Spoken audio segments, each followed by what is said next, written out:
काही नाही, 15 ऑगस्टला आपल्याकडे जी एक मोठी दुर्घटना झाली आणि त्यामध्ये शाळेच्या 3 मुली ह्या मरण पावल्या. हा एक फार मोठा आघात आणि धक्का पूर्ण हिंगणघाटच्या जनतेला बसला. आणि मग जेव्हा बघितलं की का होत आहे, तर याच्यामध्ये जे मुलं म्हणजे 18 वर्षाच्या आतली आहे, ज्यांच्याकडे लायसन्स नाही आहे, हे मुलं गाड्या चालवत आहेत आणि टिबल सीट चालवतात आहे, भरधाव वेगामध्ये या गाड्या चालवत आहेत. आणि त्याच्यामुळे काय होतं की अपघाताला निमंत्रण मिळतं. त्याच्यानंतर वाहतुकीचे नियम काही लोक पाळतात, काही लोक पाळत नाही. तर लोकांनी वाहतुकीचे नियम पाळले पाहिजे. लोकसंख्या वाढते, रस्ता तितकाच आहे, ट्रॅफिक वाढलेला आहे. मग अशा वेळेला जर आपण वाहतुकीचं नियमाचं पालन केलं नाही तर काय होईल?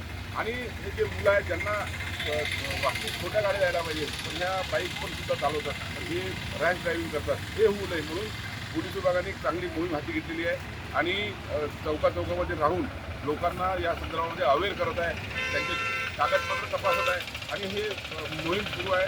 मी अभिनंदन करतो पोलीस विभागाचं, जिल्हाधिकारी मॅडम, कलेक्टर मॅडमचं अभिनंदन करतो, SDO तहसीलदार यांचं अभिनंदन करतो की आपण हे केलं पाहिजे.